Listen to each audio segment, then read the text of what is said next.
Hello students. हम कर रहे हैं मॉलिक्यूलर इनहेरिटेंस एलिमेंट्री से। ठीक है। और ये हमारा 12th लेक्चर है। कुछ बच्चे कह रहे थे कि नोट्स ब्लर हैं। मैंने ध्यान से देखा, अपनी वीडियो को भी देखा, तो इतना ब्लर नहीं है बच्चा। ये फ्री ऑफ कॉस्ट मैं बना रही हूँ वीडियो एलिमेंट्री से। तो अगर किसी ने पढ़ना हो तो वो इससे आराम से पढ़ सकता है। ठीक है, नॉलेज मिलेगी आपको। तो करते हैं स्टार्ट। आज का टॉपिक रहेगा हमारा ट्रांसक्रिप्शन, है ना, ट्रांसक्रिप्शन। तो ट्रांसक्रिप्शन की क्या होगी डेफिनेशन, और रेप्लिकेशन हमने लास्ट वीडियो में कर लिया है। The process of कॉपिंग genetic information from template strand. जो टेम्पलेट स्ट्रैंड, जैसे देखे डीएनए के 2 स्ट्रैंड होते हैं ना, हमें सबको पता है। रेप्लिकेशन तो हमने कर लिया। तो इसकी एक तो डायरेक्शन होती है 5-3, और एक की होती है 3-5। तो यहाँ पर हम एक स्ट्रैंड को ही टेम्पलेट स्ट्रैंड लेंगे। ठीक है। ये पॉसिबल नहीं है कि हम प्रोटीन और आरएनए है वो दोनों स्ट्रैंड से बनाना स्टार्ट कर दें। No, it is not possible, वो कॉम्प्लिकेटेड हो जाएगा। तो यहाँ पर नेचर ने क्या किया, एक ही स्ट्रैंड को टेम्पलेट स्ट्रैंड लिया, किसके लिए, ट्रांसक्रिप्शन के लिए। और वो भी किसको लिया, जिसकी डायरेक्शन होगी 3-5। ठीक है, जिसकी डायरेक्शन होगी 3-5। कुछ मेन पॉइंट। तो ट्रांसक्रिप्शन क्या है, कॉपिंग जेनेटिक इंफॉर्मेशन टेम्पलेट स्ट्रैंड, किस स्ट्रैंड से, 3-5 स्ट्रैंड से डीएनए की। क्या बनाना, आरएनए बनाना।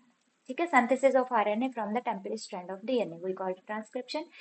तो एंजाइम कौन सा काम आता है, RNA polymerase. The transcription take place in nucleus, किसमें, यूकैरियोट्स में। लेकिन साइटोप्लाज्म में किसमें होगी, प्रोकैरियोट्स में। ठीक है। The strand of DNA, the polarity of 3-5, ये मैंने ऑलरेडी आपको बता दिया है। इसे ही हम क्या कहेंगे, डायरेक्ट सिंथेसिस स्ट्रैंड कहेंगे और टेम्पलेट स्ट्रैंड कहेंगे, है ना। और इसका नाम और क्या है ये भी हम देखेंगे। ठीक है, क्या क्या नाम है इसके। तो इसका नाम क्या है हमारे पास, टेम्पलेट स्ट्रैंड है। ठीक है, इसे हम क्या कहते हैं, एक तो टेम्पलेट स्ट्रैंड कहते हैं और साथ में हम कहते हैं इसे एंटी सेंस स्ट्रैंड। ठीक है, इसके कुछ नाम हैं। और द अदर स्ट्रैंड जिसकी पोलैरिटी 5-3 है उसे हम कहेंगे complementary strand, template strand, coding strand, complementary strand to the template strand, उसे हम कोडिंग स्ट्रैंड कहेंगे। इवन वो कुछ कोड नहीं करता। उसे हम सेंस स्ट्रैंड कहेंगे, कुछ भी सेंस नहीं करता। ठीक है, थोड़े से अपोजिट नाम है, याद करने पड़ेंगे। यहाँ पर जब हम आरएनए बनाएंगे, है ना, वो एमआरएनए भी हो सकता है, टीआरएनए भी हो सकता है, और राइबोसोमल आरएनए भी हो सकता है। तो यहाँ पर जो बेसिस काम आएंगी हमारे, देखें डीएनए में हमने क्या किया था, डीएनए में हमारे पास कौन सी बेसिस थी बच्चा, डीएनए में हमारे पास थी ए, एडेनोसिन, है ना, एडेनिन सॉरी, साइटोसिन, और थी थायमिन, और ग्वानोसिन। और आरएनए में हमारे पास क्या होगा, आ जाएगी एडेनिन, साइटोसिन, और टी की जगह पर हम यहाँ यू लिखेंगे, यूरासिल, और जी। ठीक है, तो इसमें क्या हुआ, थायमिन को हमने रिप्लेस कर दिया है यू के साथ। ठीक है, बस इतना याद रखना है। इन्होंने यही लिखा हुआ है नीचे। ठीक है, बेसिस कितनी है, टी है, टी नहीं मिलेगी आपको। ठीक है, टी को किससे रिप्लेस कर दिया, यू से रिप्लेस कर दिया। बाकी पोलैरिटी वगैरह आरएनए ट्रांसक्रिप्ट मतलब जो बनेगा उसकी पोलैरिटी 5-3 होगी। ठीक है, जो आरएनए नया बनेगा उसकी पोलैरिटी 5-3 होगी। लास्ट वीडियो में भी आपको मैंने बताया था, कुछ भी चीज हमारी बॉडी में सिंथेसिस हो रही है उसकी पोलैरिटी ऑलवेज 5-3 ही होगी। ठीक है, अब आ गया हमारे पास ट्रांसक्रिप्शनल यूनिट। मतलब कोई डीएनए का वो वाला पार्ट जहां पर आरएनए पॉलीमरेज आके अटैच हो जाएगा, जहां पर पूरी ये ट्रांसक्रिप्शन चलेगी। ठीक है, तो उसे हम कहते हैं transcriptional unit. DNA molecule comprises 3 region. ठीक है, अब हम डीएनए बना लेंगे, साथ बनाएंगे तो आपको मतलब समझ आ जाएगा। वैसे ही हम करते हैं 3-5 पोलैरिटी, 5-3। ठीक है, इसकी हमने कर दिया। तो इसमें से टेम्पलेट स्ट्रैंड होगा ये वाला, तो मैं इसे टी लिख दूं, है ना। ये क्या है, टेम्पलेट, टेम्पलेट स्ट्रैंड। और ये वाला क्या है बच्चा, कोडिंग स्ट्रैंड, हालांकि कुछ कोड नहीं करता। यहाँ पर इसके पास एक ये वाली जगह होगी, ये, इसे हम क्या कहेंगे बच्चा, प्रमोटर। इसे हम क्या कहेंगे, टर्मिनेटर। इसे हम क्या कहेंगे, जो बीच वाला सारा पोर्शन है उसे हम क्या कहेंगे, स्ट्रक्चरल, स्ट्रक्चरल जीन। ठीक है, स्ट्रक्चरल जीन। लिखा भी हुआ है नीचे मुझे, लेकिन वैसे मुझे लगता है आप ज़्यादा समझोगे, तो मैंने इसे, पता नहीं आपको आता है या नहीं, है ना, ये तो आप बताएंगे कमेंट्स में। तो ये देखें, ये इन्होंने स्ट्रैंड लिखा, ये देखो 3 5, तो टेम्पलेट स्ट्रैंड, ये वाला क्या, कोडिंग स्ट्रैंड। अब जो mRNA बना है ना, ये इसके कॉम्प्लीमेंट्री होगा, इसके कॉम्प्लीमेंट्री होगा। अगर यहाँ पर ए है तो यहाँ पर यू होगा, क्योंकि ये mRNA बन रहा है। टी है तो ए होगा। और ये वाला स्ट्रैंड है ना जो कोडिंग वाला, वो इसके साथ हूबहू मिलेगा। देखें, इसके साथ बिल्कुल मिल रहा है, बस टी की प्लेस पर आपने क्या लगा देना है, यू लगा देना है। और पेपर में ये बहुत बार पूछा गया, पेपर में ये बहुत बार पूछा गया है, प्लीज ध्यान रखें। आपको एक स्ट्रैंड दे देंगे, वो ऐसे 3 5 लिखा होगा, आपको पहले ही पता चल जाएगा। देखें, ये टेम्पलेट स्ट्रैंड है, क्योंकि मैंने अभी बताया कि टेम्पलेट स्ट्रैंड कौन सा होगा, जिसकी पोलैरिटी होगी 3 5, है ना। यहाँ पर इन्होंने सपोज AG, टी, फिर से ए दे दिया, और बता पूछा कि आप mRNA का सीक्वेंस बताएं। तो ऑब्वियसली इससे ही बनेगा mRNA, तो यहाँ पर यू आ जाएगा, यहाँ पर आ जाएगा GCAU। और नेक्स्ट क्या हो सकता है आपको, ये आप मुझे खुद बताएंगे, नहीं पता चला तो आप मुझसे पूछेंगे।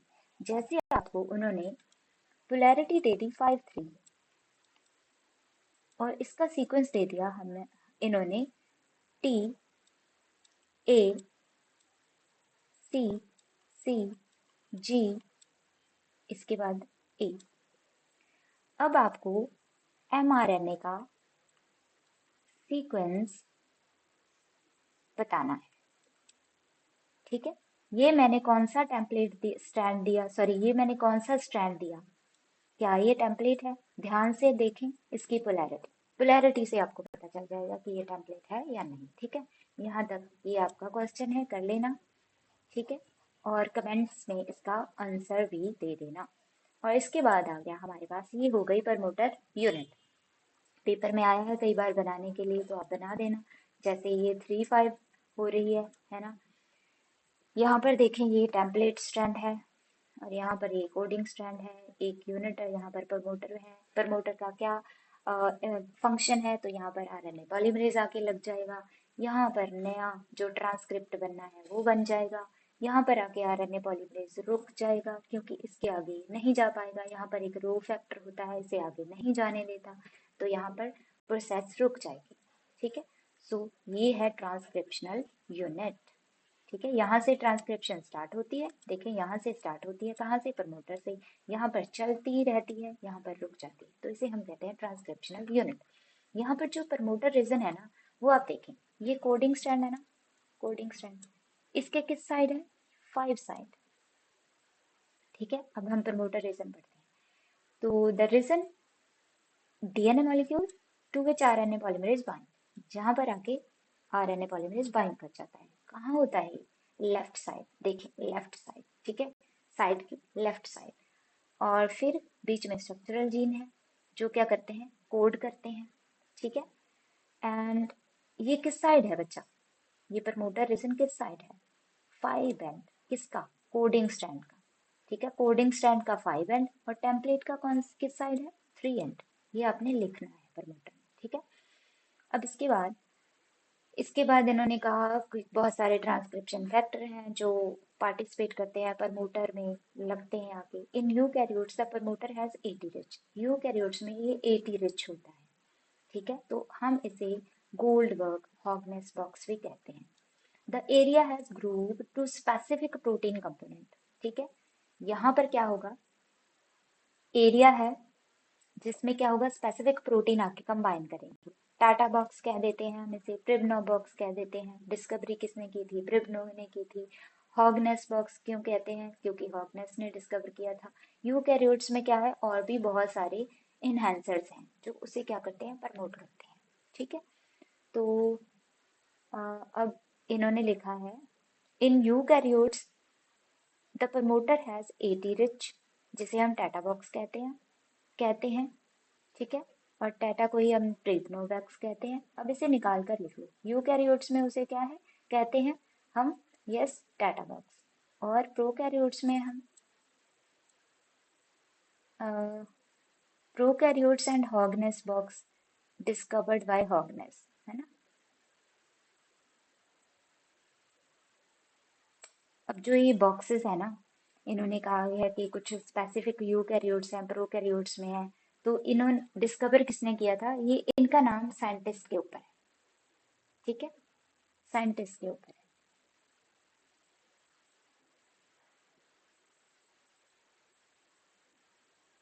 ये तो हो गया कंप्लीट हमारे पास। और यूकैरियोट्स में कुछ इन आंसर्स हैं, ठीक है। इन्होंने इतना डिस्क्रिमिनेट सा इन्होंने डिफरेंशिएट किया नहीं हुआ। आप ये बस देख लें कि इनके पास क्या होता है, टाटा बॉक्स होता है और हॉगनेस प्रिप्नो बॉक्स होता है, ठीक है। और बस याद रखें, जो प्रिप्नो बॉक्स है आई थिंक वो प्रोकैरियोट्स में, ठीक है, हॉगनेस यूकैरियोट्स में, यस, ये करें याद। स्ट्रक्चरल जीन जो बीच वाले हैं, और वो क्या होते हैं, मोनोसिस्ट्रॉनिक भी हो सकते हैं, पॉलीसिस्ट्रॉनिक भी हो सकते हैं। अब इनका क्या, मोनोसिस्ट्रॉनिक, मोनोसिस्ट्रॉनिक का मतलब क्या हुआ बच्चा, एक जीन, एक जीन, ऐसे लिखो, वन जीन वन प्रोटीन। तो ज्यादा जीन किस में होंगे, यूकैरियोट्स में होंगे। तो मोनोसिस्ट्रॉनिक टाइप का जो स्ट्रक्चरल जीन है वो कहाँ पाए जाते हैं, यूकैरियोट्स में, ये भी लिखो। और जो पॉलीसिस्ट्रॉनिक है, एक जीन है बहुत सारे काम कर रहा है, ठीक है, क्योंकि उनके पास जीन ही बहुत कम है, तो ये कहाँ पर होगा, प्रोकैरियोट्स में, ठीक है। स्ट्रक्चरल जीन कितने टाइप के होते हैं, मोनोसिस्ट्रॉनिक जो कि ट्रांसक्रिप्शन को मेन चलाते हैं, और पॉलीसिस्ट्रॉनिक कहाँ पाए जाते हैं वो मैंने आपको बता दिया। मोनोसिस्ट्रॉनिक यूकैरियोट्स में, पॉलीसिस्ट्रॉनिक होते हैं जो प्रोकैरियोट्स, पी प्रोकैरियोट्स, है ना। देखें, the polycistronic structural gene carries synthesis of more than one polypeptide. एक जीन बहुत सारे पॉलीपेप्टाइड, जहां पर पॉलीपेप्टाइड है वो वहां पर आप लिख लो प्रोटीन, ठीक है, protein. Terminator, the region of the DNA molecule is present downstream. देखो डाउनस्ट्रीम हमने लिखा था, ये वाली तो है हमारी, ये देखें, ये हो गया डाउनस्ट्रीम और ये हो गया अपस्ट्रीम। ये किस साइड है भाई, ये जो कोडिंग स्ट्रैंड के 3 एंड के साइड है, और जो टेम्पलेट स्ट्रैंड है उसके 5 एंड के साइड है, ठीक है। किस साइड है, राइट हैंड साइड, और इसे हम कहते हैं डाउनस्ट्रीम, ठीक है। टर्मिनेटर क्या है, डाउनस्ट्रीम में है, और यहाँ पर आके सारी प्रोसेस खत्म हो जाती है, रुक जाती है, end of process of transcription, ठीक है। अब इन्होंने फिर से वही दे दिया कि जीन क्या था, एक इनहेरिटेंस स्ट्रक्चरल फंक्शनल यूनिट है, genes are located on DNA, हमें पता है। डीएनए का एक सीक्वेंस होता है, देखिए ये बता रहे हैं कि कोई डीएनए है, वहां पर एक तो छोटा सा एक पार्ट है, ठीक है, जिसे हम कहते हैं जीन। अब ये क्या बनाता है, एमआरएनए बनाता है। अब ये एमआरएनए क्या बनाता है, प्रोटीन, ये बताना चाह रहे हैं ये, ठीक है। देखिए, the gene are located in the DNA, ठीक है, एंड डीएनए के ऊपर है।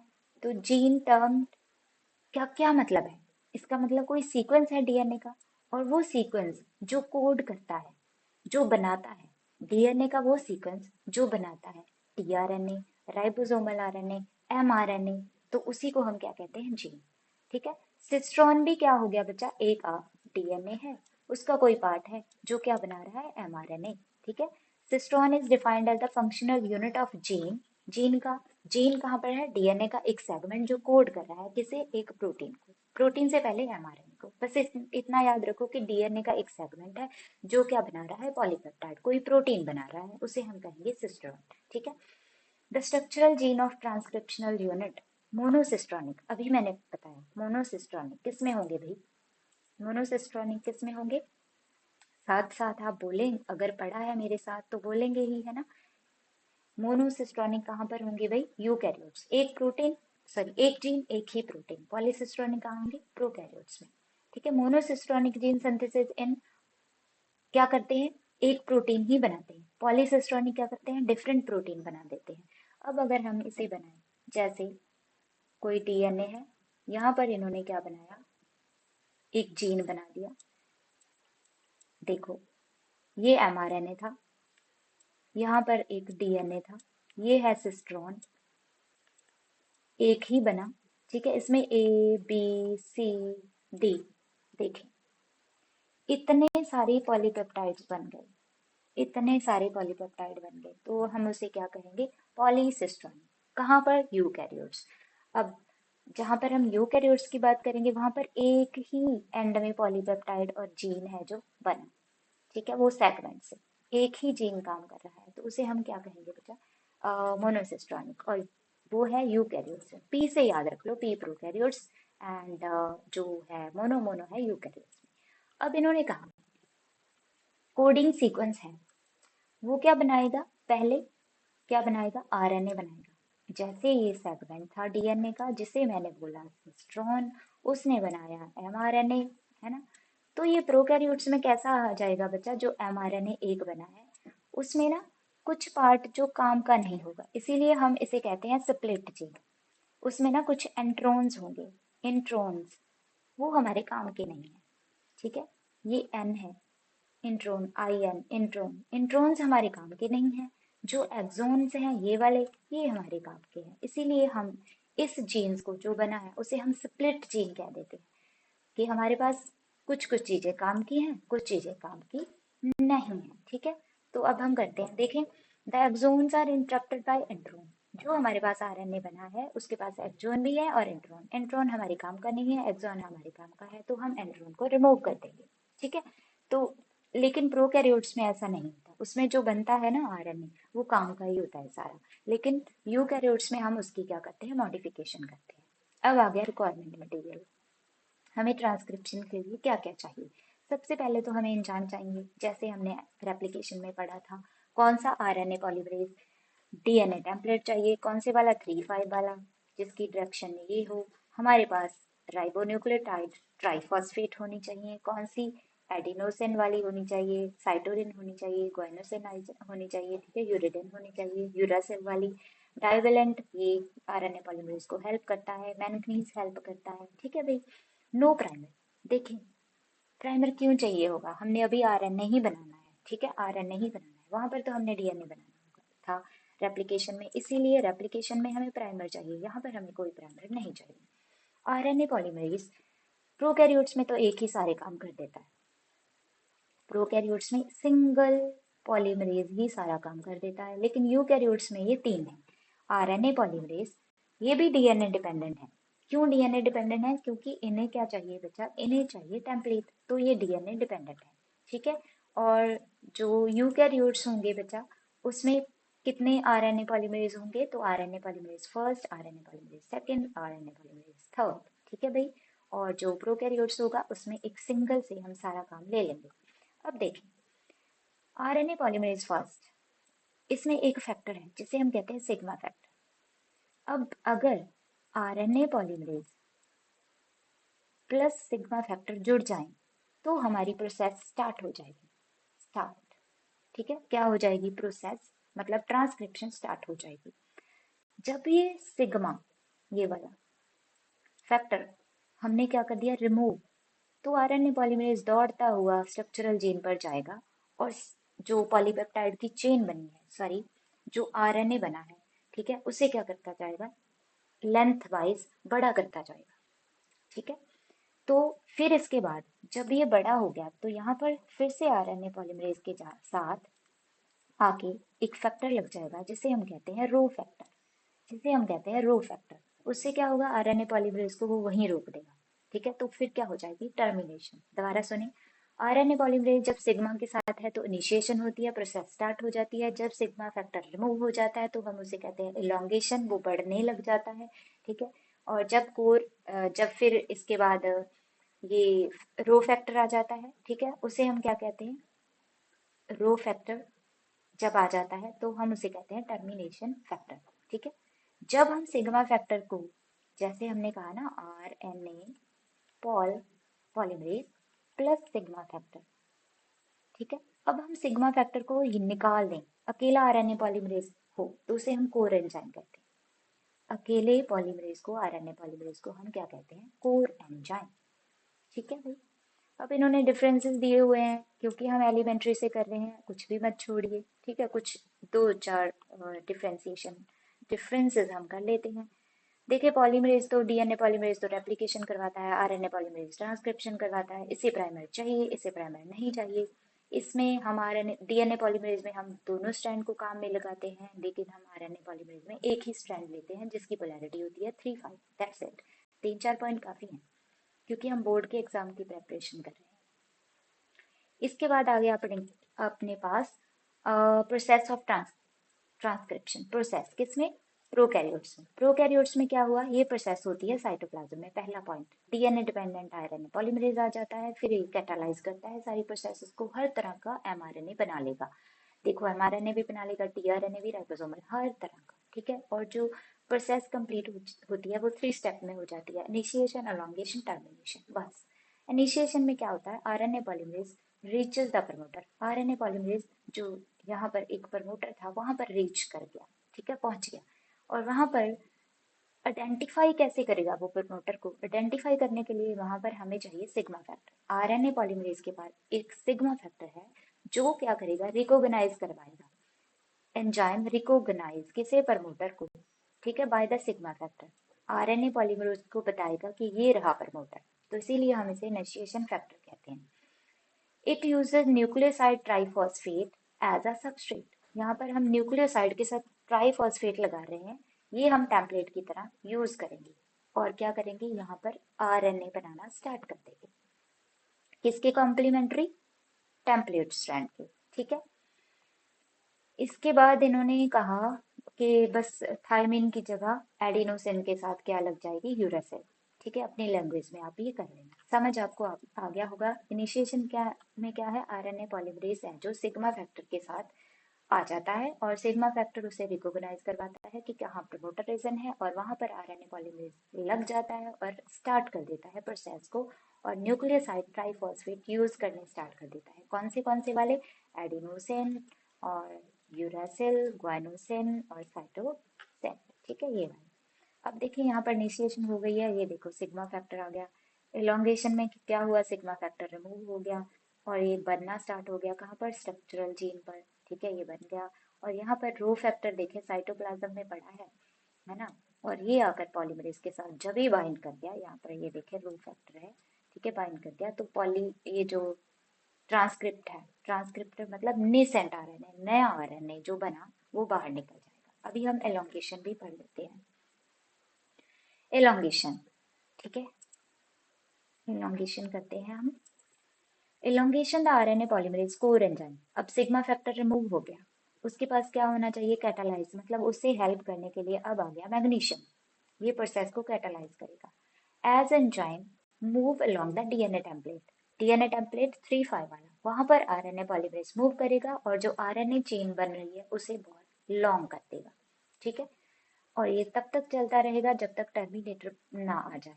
अब टर्मिनेटर में क्या होगा, आरएनए पॉलीमरेज रीचेस टर्मिनेटर और वहां पर एक स्पेसिफिक प्रोटीन होगी जिसे हम रो फैक्टर कहते हैं। आरएनए पॉलीमरेज उसके साथ जुड़ जाएगा और रुक जाएगा, वहां पर ही ट्रांसक्रिप्ट है जो रिमूव हो जाएगा। ठीक है, यहाँ तक काफी है। और फिर क्या होगा, बैक्टीरिया ने जो एमआरएनए बनाया है, अब वो क्या बना है, बहुत अच्छे से बना है, इसीलिए हमें उसे कोई भी इसमें हमें प्रोसेसिंग की जरूरत नहीं होती। MRNA does not require any processing. Transcription and translation कई बार कंटिन्यूस चलती रहती है, क्यों? क्योंकि दोनों साइटोप्लाज्म में है।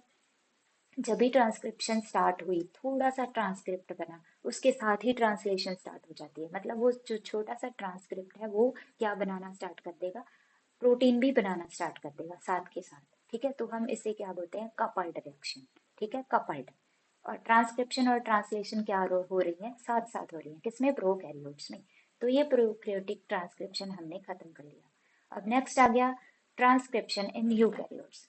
अगर नहीं समझ आया प्लीज आप रिपीट करते रहना, ये वीडियो को समझ आ जाएगा।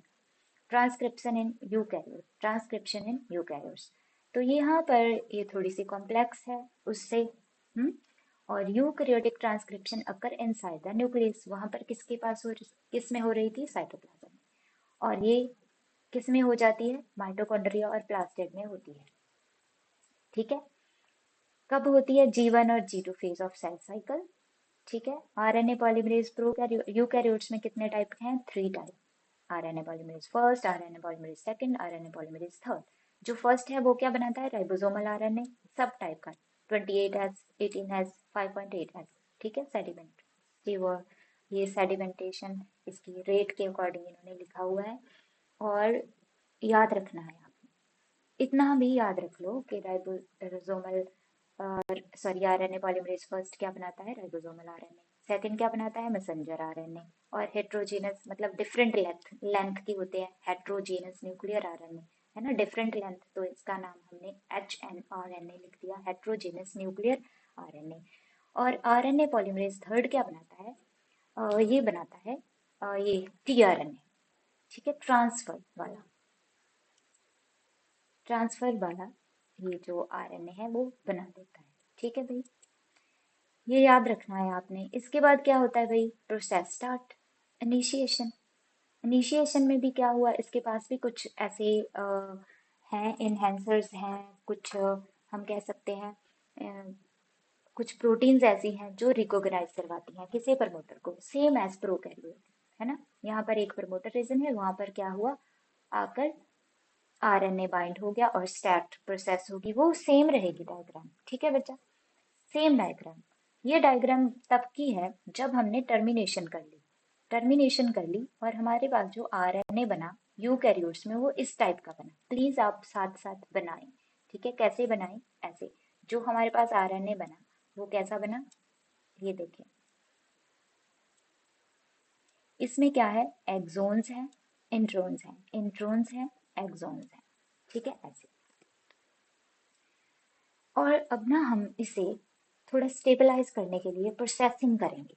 जैसे वहां पर जो आरएनए रिलीज हुआ था ना, सारी प्रोसेस वैसी है, इनिशिएशन, एलोंगेशन, टर्मिनेशन वैसी ही है जैसे प्रोकैरियोट्स में, बस ये प्रोसेसिंग डिफरेंट है, क्योंकि यहाँ पर जो आरएनए हमारे पास बना है वो एज सच हम डायरेक्टली यूज नहीं कर सकते, उसकी हम प्रोसेसिंग करेंगे, ठीक है। देखें, in eukaryotes transcriptional unit only one gene produce one protein, monocistronic है।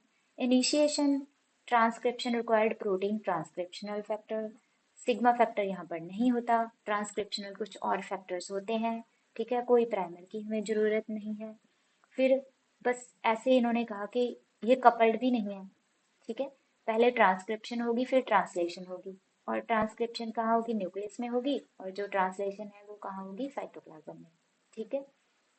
इसके बाद जो नेसेंट, जो नया आरएनए बना है, किसने बनाया, वो एमआरएनए की बात करें अगर, वो बनाया है आरएनए पॉलीमरेज सेकेंड, क्या बनाया, हेट्रोजेनस, ठीक है, हेट्रोजेनस ये वाला आरएनए बना दिया।